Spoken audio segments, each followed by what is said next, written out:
Morning, all. All right, so I am starting the day looking at the 1918-1919 season, and famously, 1919 did not feature a Stanley Cup winner. The NHL still had the season measured in halves. They still didn't know what halves were, as there was 10 games for every team in the first half and 8 games in the second half. So there's that. Montreal wins the first half of the season with a record of 7-3. They were 3-5 in the second half, playing out of Jubilee Arena. Ottawa playing just out of the Ottawa Arena, so just the arena. They started 5-5 in the first half, 7-1 in the second half. Toronto, meanwhile, 3-7 in the first half, 2-6 in the second half.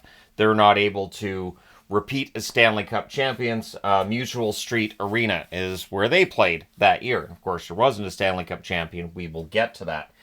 December 28th of 1918, Georges Vezina records the NHL's first goalie assist. So he had the first shutout, he had the first assist. You wonder why his name's on the Vezina trophy for the best goaltender. There's reasons. So, March 1st of 1919, Nuzi Lalonde. He sets an NHL playoff record with 5 goals in a 6-3 win over Ottawa, which is right here.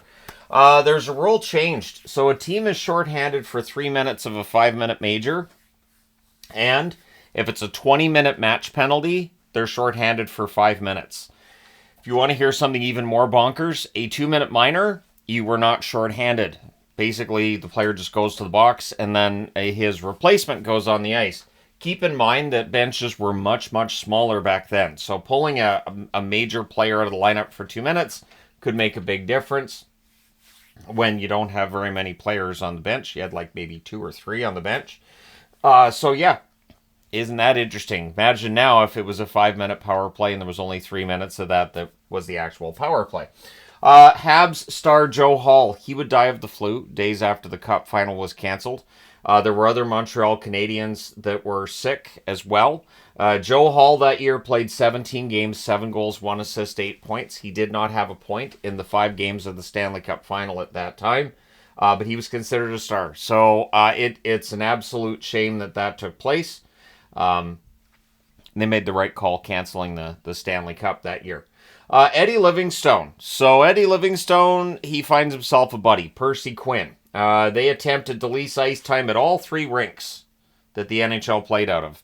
Because how can you have an NHL if you don't have any ice? Yeah, Eddie was still trying to bring back the NHA to the point where Percy Quinn bought the Quebec Bulldogs. Remember, the Bulldogs aren't playing right now because, well, in 1918, of course, as the war is going on and all that, they didn't have enough players. They still weren't playing in 1918, 1919. They would return to the NHL.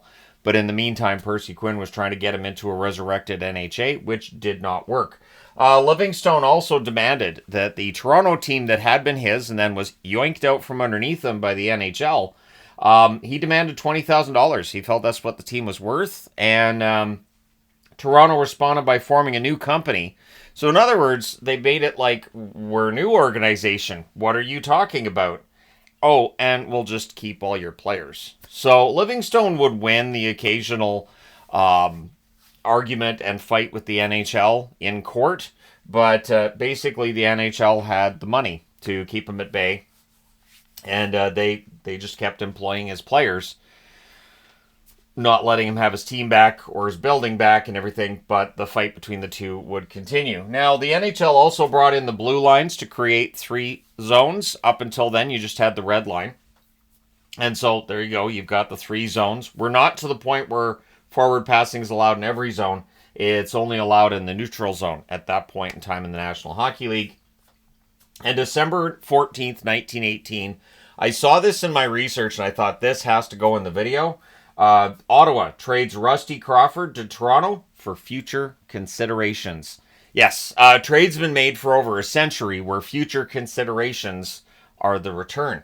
So I've seen people talking about it, and why does the NHL do this? The NHL's done this forever. Basically, future considerations, meaning, all right, we'll give you this player. If it works out well for you, we may come back to you because you owe us a favor.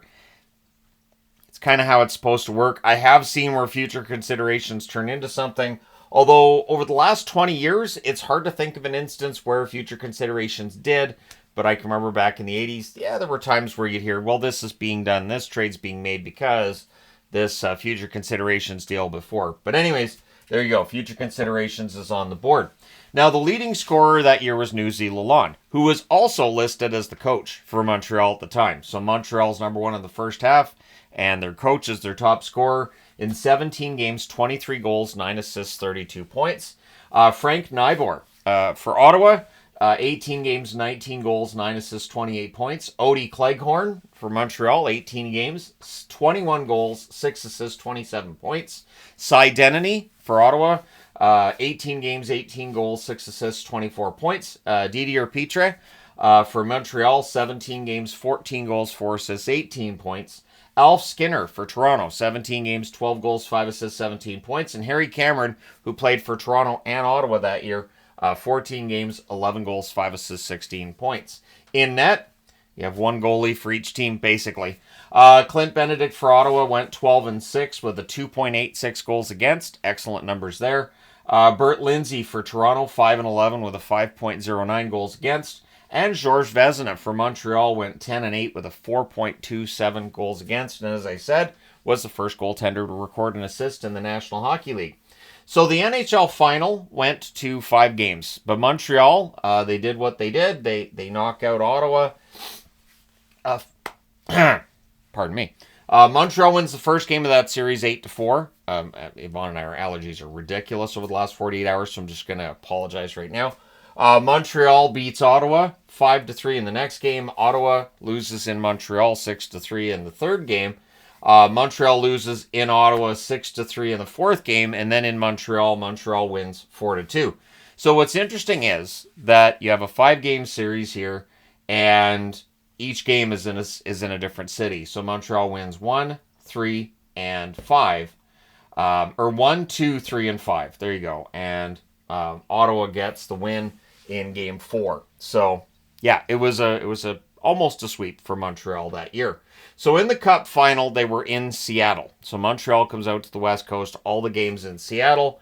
Seattle, of course, representing the PCHA. Seattle won the first game of that series by a score of 7-0.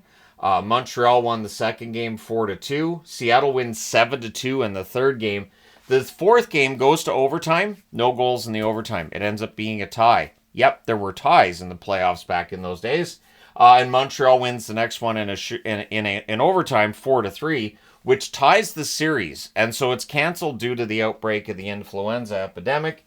And in the end, the series was a 2-2-1 saw-off, so there was no champion awarded, and they didn't come back and make it up at a later date. So either Montreal or Seattle missed out on a Stanley Cup there. Of course, Seattle, the Metropolitans, had one a couple of years before that.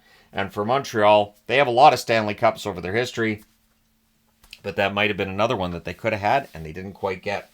But again, totally understandable. They shut things down in 1919, and they would come back pretty strong for 1919-2020, or 1919-1920. We don't have 101-year seasons. That'd be insane.